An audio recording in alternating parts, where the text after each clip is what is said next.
Hello. Okay, I think I see volume bars now. Let me know if you can hear that, guys. Oh, now we. Hello. Okay, I think I see volume bars now. Let me know if you can hear that, guys. Oh, now we. Hello. Okay, I think I see volume bars now. Let me know if you can hear. Hello, hello, hello. Okay, awesome. Thanks, guys. Sorry about that. This is my second day doing live video. Yesterday I couldn't get the video going or the audio. Next time will be perfect.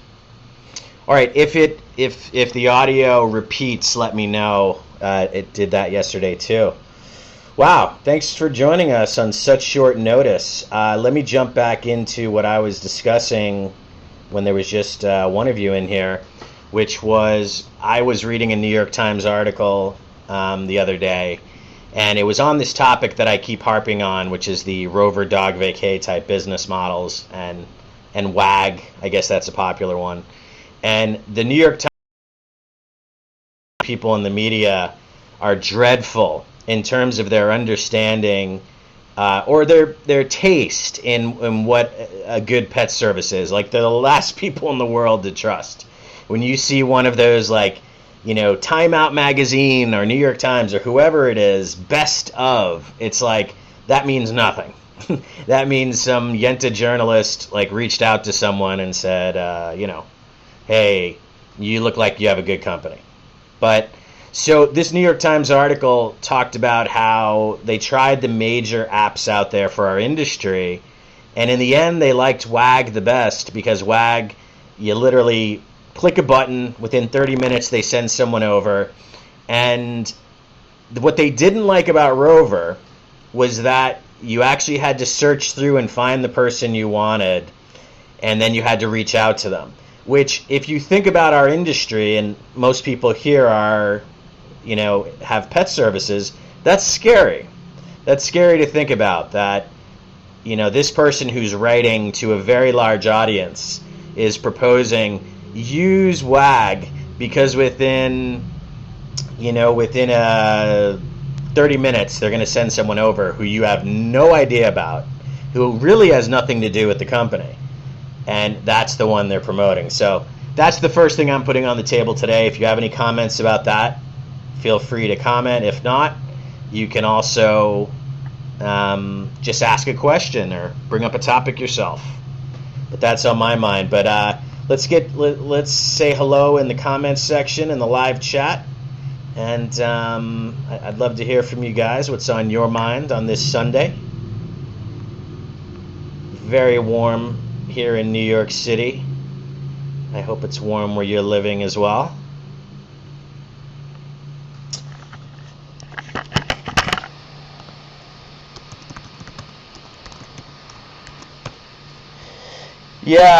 Yeah, these business models, I harp on them, and it's funny. 5 years ago I was harping on these business models because I felt them coming. And they've arrived. And so, hey, Allie, nice to meet you. Portland, Maine. Very cool.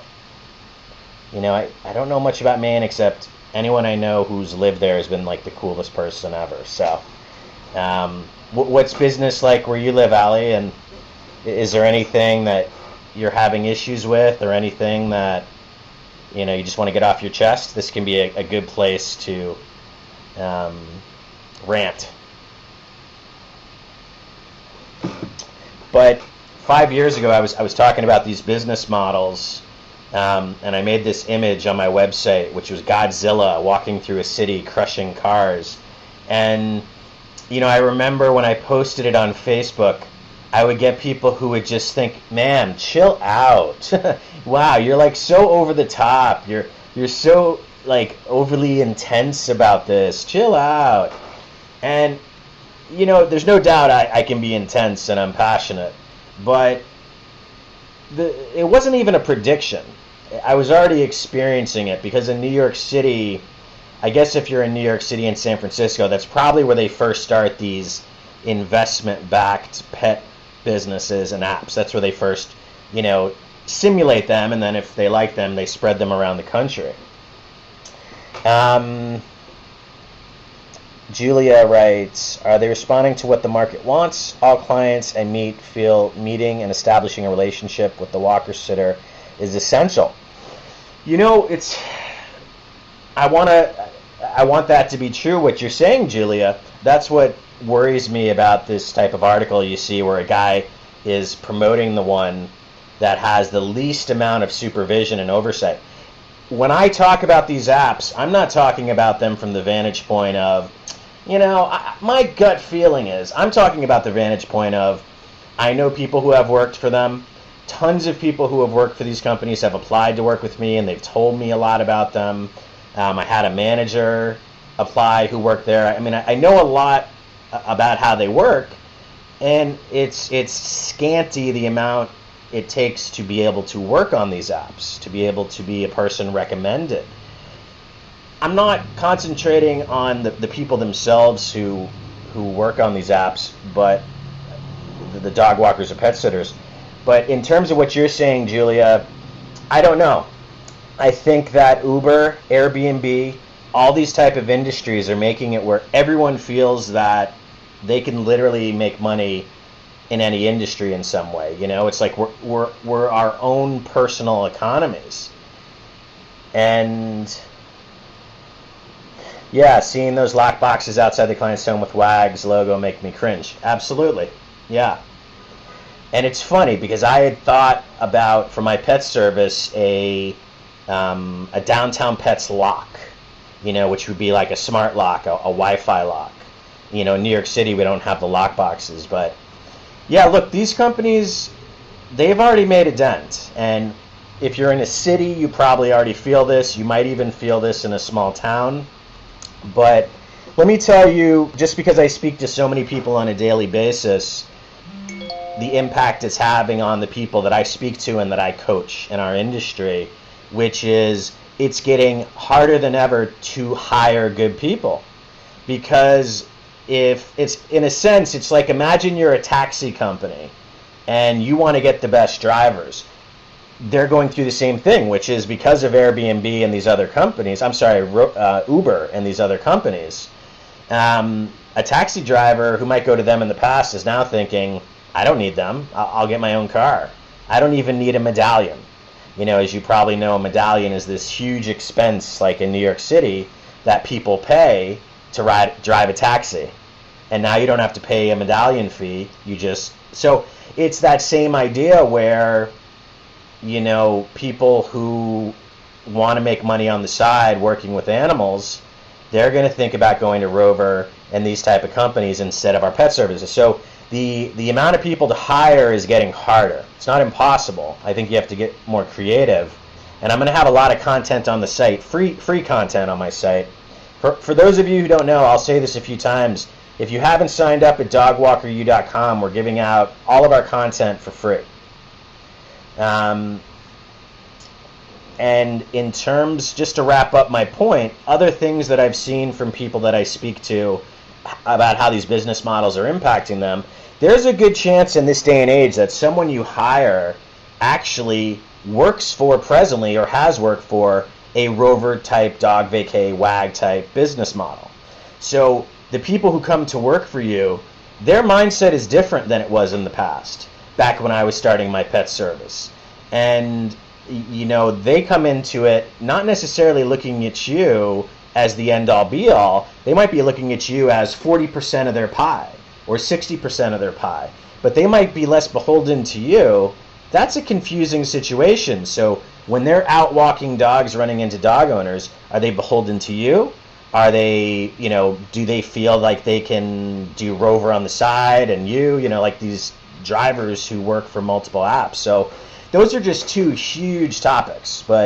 And you guys, please comment if you have felt any of this or if you have any opinions. But Ali wrote, thanks, Josh. Things are really moving for me. I've been established for over a year now and in the process of expanding, which is both a blessing and a curse. That is so funny. And it's not even just about our industry, right? Like, it's funny how growth, actually, we can worry about growth. So what are the biggest things in terms of it being a potential curse, Ali? What are some of the things that could make it a curse? with growth.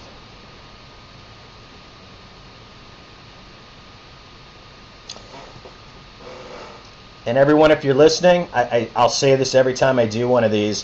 When I watch a live video, I don't always ask questions, and I should, but sometimes I'm nervous, or I'm like, are they going to be mean, or whatever. So I would love if you ask questions. It'll make it much more interesting. Finding someone I can trust, yeah. So do you have a process in place to try and figure out if you can trust them? And if you do, what are some of the components to your system for screening people?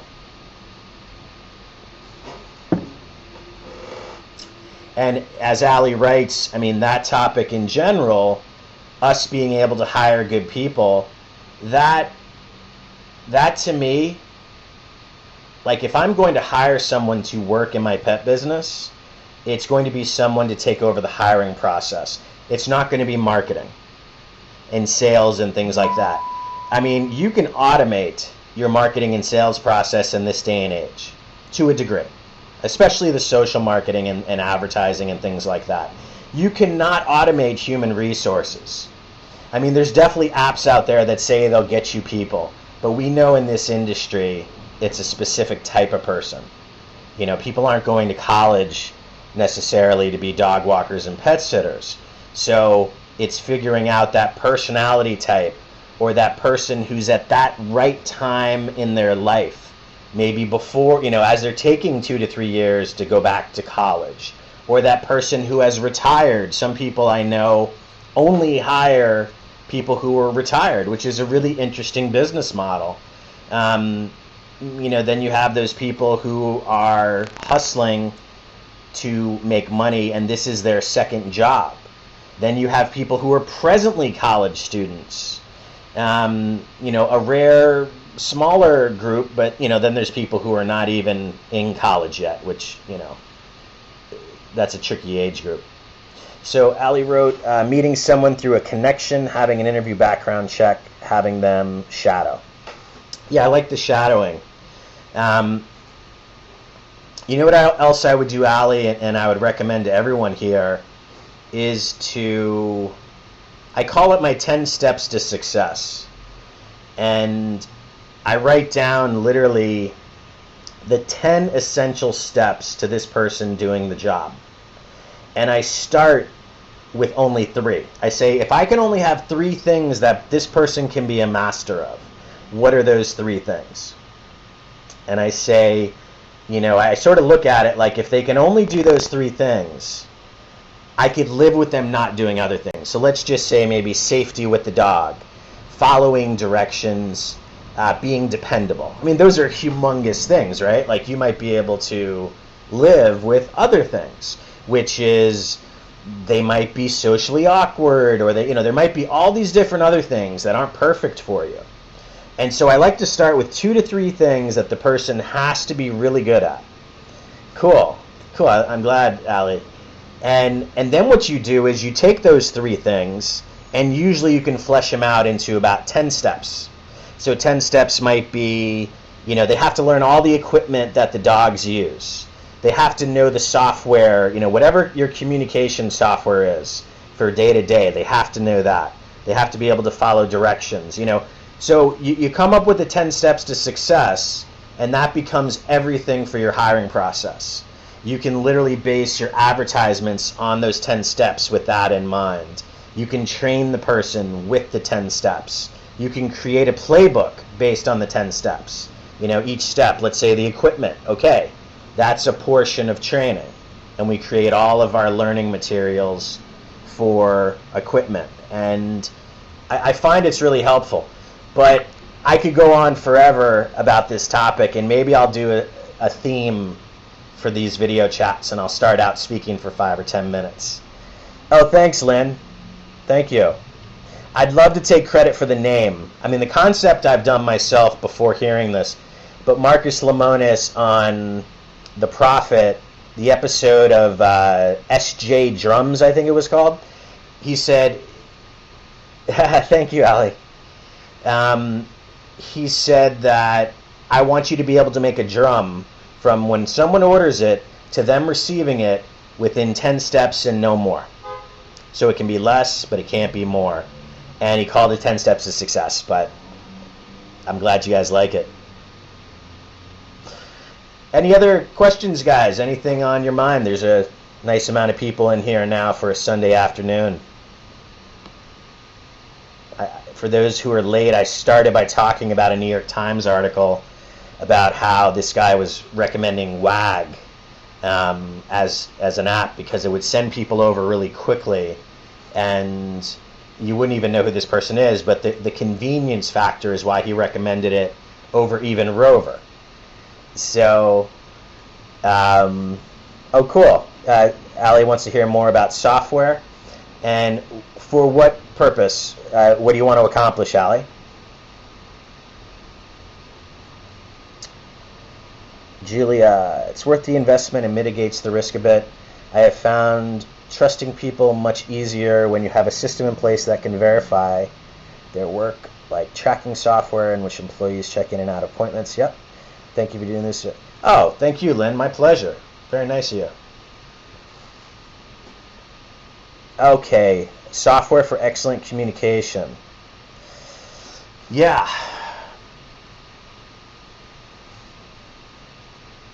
Yeah. Well, Julia brings up something that might answer all of your question, or I might be able to add one more piece of it onto it. A software like PetCheck, and I am a little biased about PetCheck because I know the owner, and while I love what they're doing right now, I also know the direction they're going, and I feel really confident about that. Not for everybody. It doesn't work for every single business model in our industry, but I do like it for most dog walkers. And but PetCheck has a verification process. He actually has the patent on tracking GPS for dogs. So you check in, with a code, and it sends the client an immediate verification. Now, something that's really cool is that it stays with the walker through the whole walk, GPS-wise. So you as an owner, it really is almost like you're shadowing them without them, it's like you're stealthily following them to get a sense what their pattern is like. I mean, if they're just standing at the corner for 20 minutes, it's amazing to me. Now, PetCheck is really designed around also being a simple billing process. What my customers tell me who use PetCheck, they say, my coaching customers, I should say, they say that there's no billing process because you put in your schedule and bam, it turns it into a bill, sorry.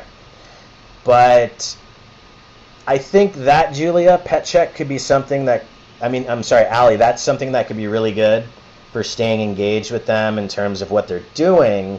In terms of your personal connection with them, something like WhatsApp, or I use Slack. Slack to me is brilliant. The notification system is not perfected yet, but it's getting there. Slack is almost like having your own personal, it's like Twitter channels. And you can make channels based on topics. So you could have a channel that's based on their route, all the work that they get. You could have a channel based on, projects you're working on with them.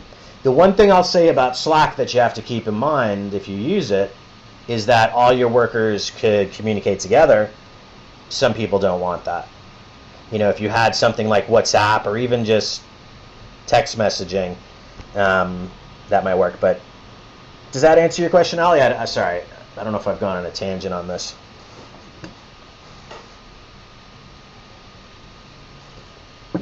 And try and keep the questions coming, guys, if you can. Actually, also alert your friends if you could on Facebook, Twitter, whatever you use. That would be awesome. We can get some more people in here. Again, get lively conversations going in the chat. These things get even more interesting.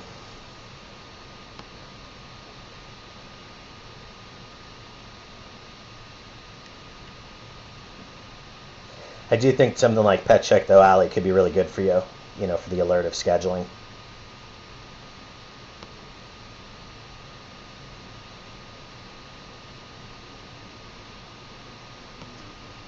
Okay, good. Cool. So yeah, something like PetCheck will take care of your scheduling, your billing. they're adding a communication feature which is super powerful. I'm not quite sure if I'm allowed to talk about what design it is, but it's going to be very powerful. They're adding some really powerful financial reports as well, things like that. So,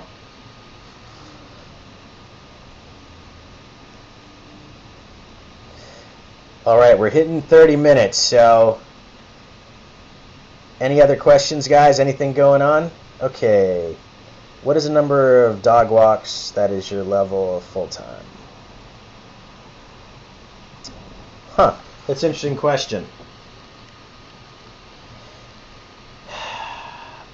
So you're talking about legal clarification? Is that what you're saying? Because I think if that's what you're saying, it might be more specific to time.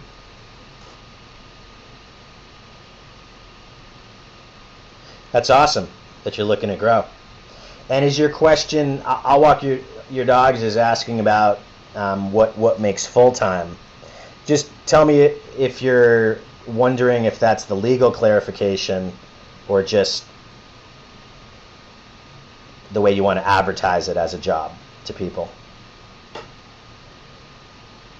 It's an interesting question, and I'll wait for him to respond, but hiring people who see your job as your end-all be-all is obviously such a different beast from hiring people who it's just a little piece of their week, or they're a student and they need 250, something like that.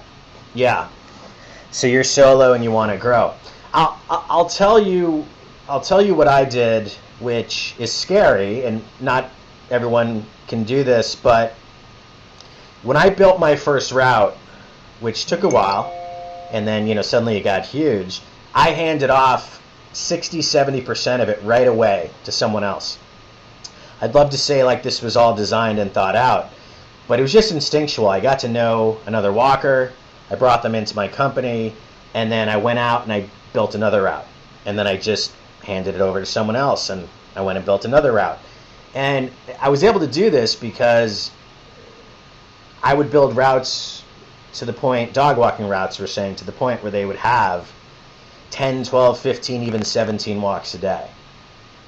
And so that is one potential way you can do it, which is you initiate each new route. You be the walker. Now that doesn't work forever.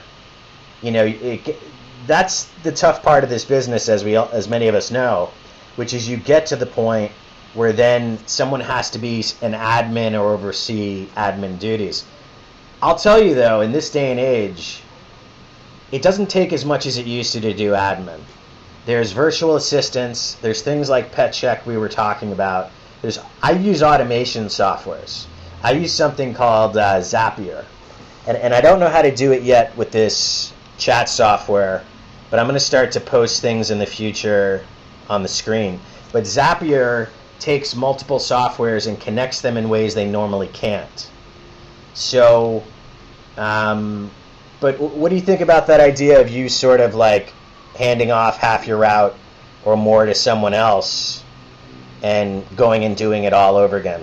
Let me know what you think about that. And Julia, do you have any suggestions for team building exercises for employees? I have found that employees really need to know the team members they work with due to the lonely nature of the job. Oh my God, that is a brilliant question, and it's complicated because I have to tell you the truth. I think most people in this industry don't want their employees to get to know each other.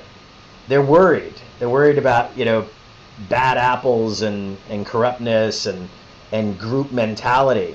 So I appreciate, Julia, that you are open to that.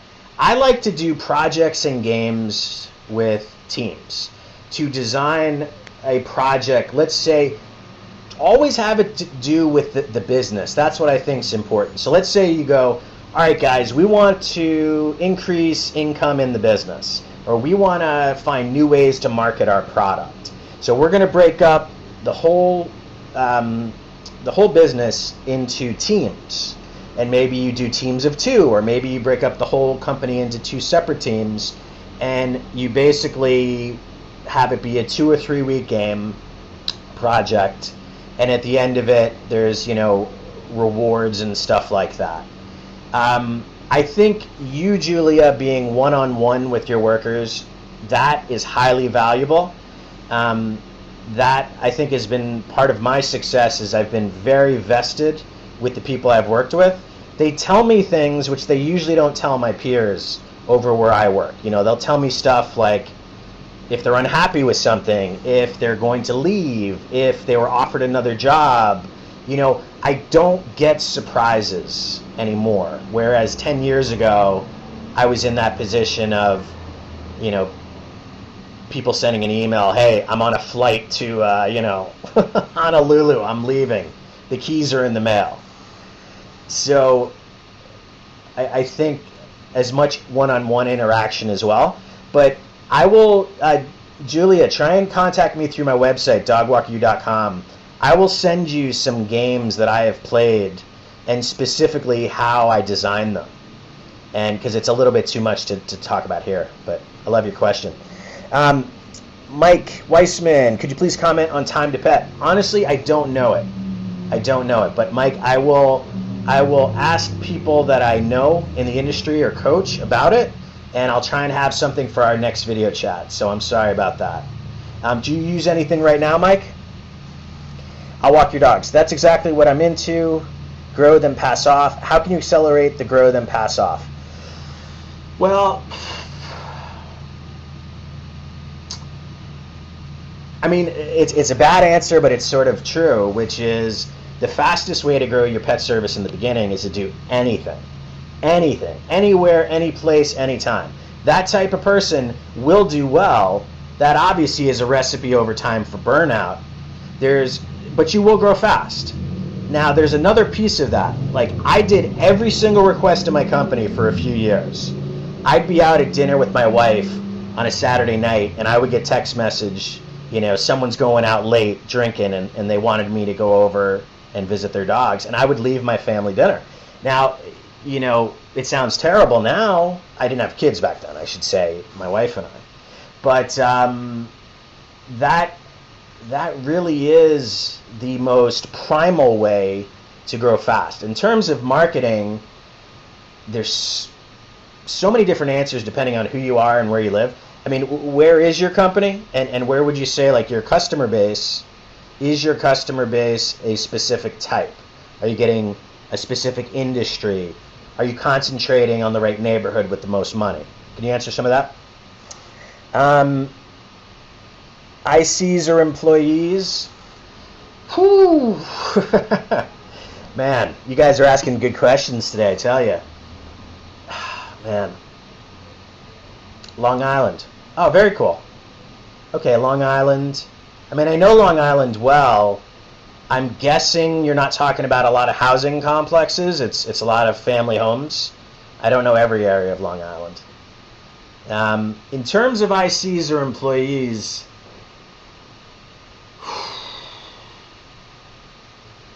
it's really complicated. I mean, I think in terms of, I think I'd have to know more about you again. That might be something where, like, we jump on the phone one day and discuss it. But let's put it this way.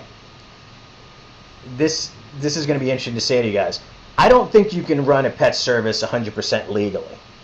And maybe you can say that about any type of business. But anyone I speak to in the industry, especially people who I've coached in the industry, they will always talk about things that they have to do legally.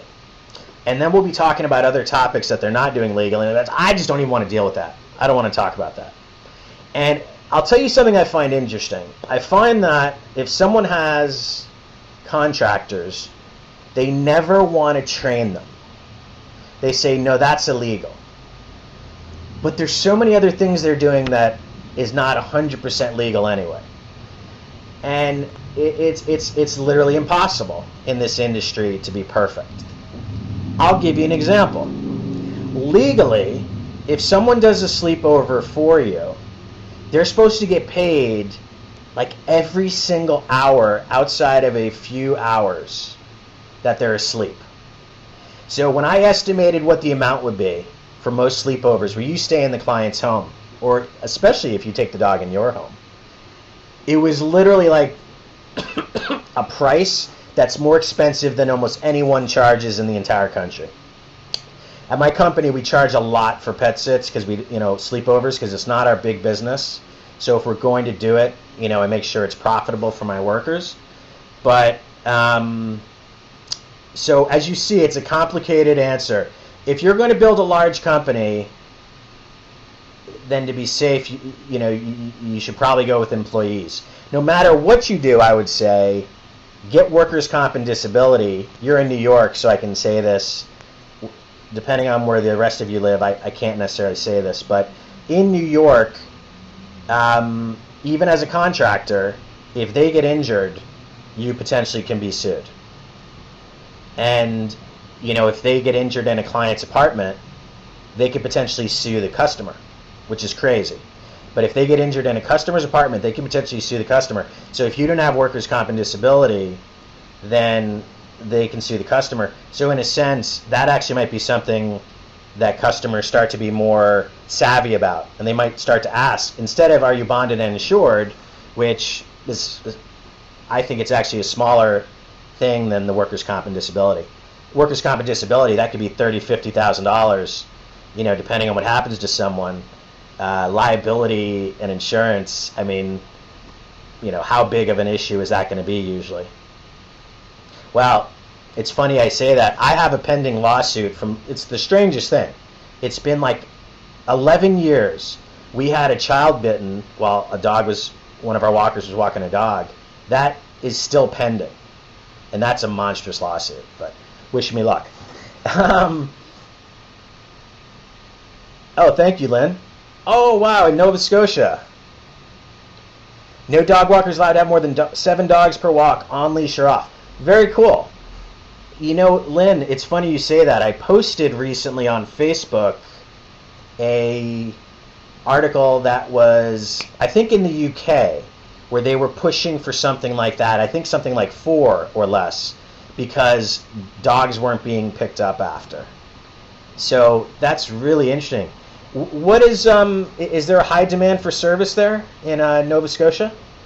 And for the other people listening who are in America, what do you think about that, about having caps in terms of how many dogs you can walk?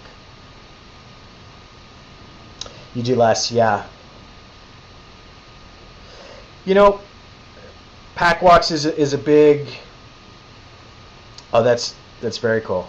Pack walks is a big topic, especially in New York City. To me, the topic of pack walks is complicated because partly I think it depends on where you are. I think if you're out at a beach or in the country, that's one thing. If you're in a very crowded city with tons of traffic, I think that's a different thing. Now, part of why I say that is if you're out at the beach or the country, I'm going to assume that you're taking a car which has controlled heat or air and heat. So in the city, let's say if it's a hot day or a cold day and you're out with a ton of dogs, those dogs are going on that walk no matter what. It's really rare that I see a pack walking company in New York City have policies related to the temperature. And that's something I think needs to become a law in New York City, which is you can only take a certain amount of dogs out based on certain temperatures. There's another part of this equation that, I'll open the can of it here, but I think we should discuss it another day so we don't use our remaining time on this. But, we've done some research in my company. What I mean by research is actual scientific research with lab testing and things like that. And I bet you on every single pack walk, especially in New York City and situations like that, you can find multiple dogs on a pack walk who actually are anxious to be on that pack walk. So it's good for some dogs, but not for others. So it's complicated. I do think good pack walkers can decipher who should be on that walk, but I think pack walking companies aren't going to give that feedback. Typically. Again, I'm not saying everyone. Yeah, Ali. Yeah, definitely. It is an interesting topic. Pet Care 14K, best way to interview dog walkers. I'm about to hire my first employees. Thank you. Congratulations. That's exciting. Well, I don't know if you were here earlier. This video will probably be replayed, so I would go back and look at it if you didn't see it. Sorry, I'm holding my coffee the whole time. Actually, I've been so concentrated, I haven't been drinking. 10 Steps to Success is where I start with my hiring process. To me, it's the centerpiece to everything. So the process, I'll tell you my process for hiring, interviewing, which is I have a very specific application they go through on the website. The questions are very revealing. To be honest, it's very psychological. And, oh, okay, you just came in? Yeah, so I'd watch the replay, and hopefully it's not too far into it, but you'll find 10 Steps to Success in this. But basically it's an outline to the things that are the most important for the job. And I think that impacts the questions you ask on your application. What I find with most people's job applications is it's really not important information we're asking them, or it's not really essential to what we need for the job. So if you need someone who is dependable and has certain traits and this and that, man, put that into everything. Put that into your application. Put that into the questions you ask on the phone. So I'll take you through my process. Application, then I do a phone call. The phone call is a quickie. I'll set up literally like 20 phone calls sometimes in an afternoon, and there'll be like 5 to 10 minute phone calls just to make sure they're not crazy. Then from there, the next step is a video chat. Again, not too long. A video chat to me is the next step for most of us in the pet industry with hiring. You don't have to go anywhere. You actually get a sense of a lot of things with them. Are they tech savvy? Are they on time? Are they presentable? Are they professional? Are they socially awkward? I'm not saying that if they're not any of these, some of these things, that it's like you don't hire them, but to me, it's like I want to suck out as much information from them as possible. So when I do speak to them, I have specific questions I ask. Sometimes I re-ask questions from the application to see if they have different answers. And I'll tell you, one of the easiest questions to simply ask is, what career pursuit are what career are you pursuing? What do you presently have going on? Something like that. Sometimes I ask that question and someone will talk for 10 minutes and I'm just sitting there and, basically at the end of it, I'm just like, wow, this person has no clue what they want to do with themselves. So after the video chat, if I have a good sense of them, I bring them in. They meet me. They usually meet someone else who works in my company. I like to have varying opinions on that person. And I try to actually meet them multiple times. Maybe I invite them in for one day to tag along, 2 to 3 day trial.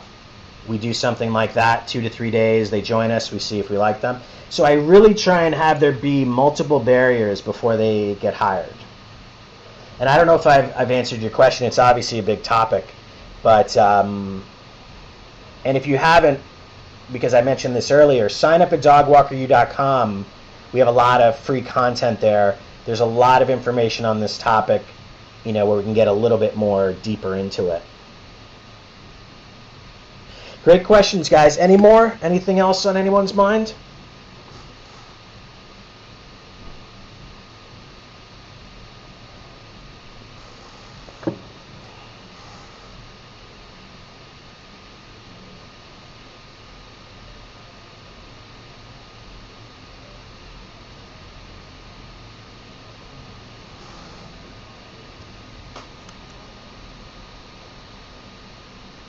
Thanks, I'll walk your dogs. I appreciate it.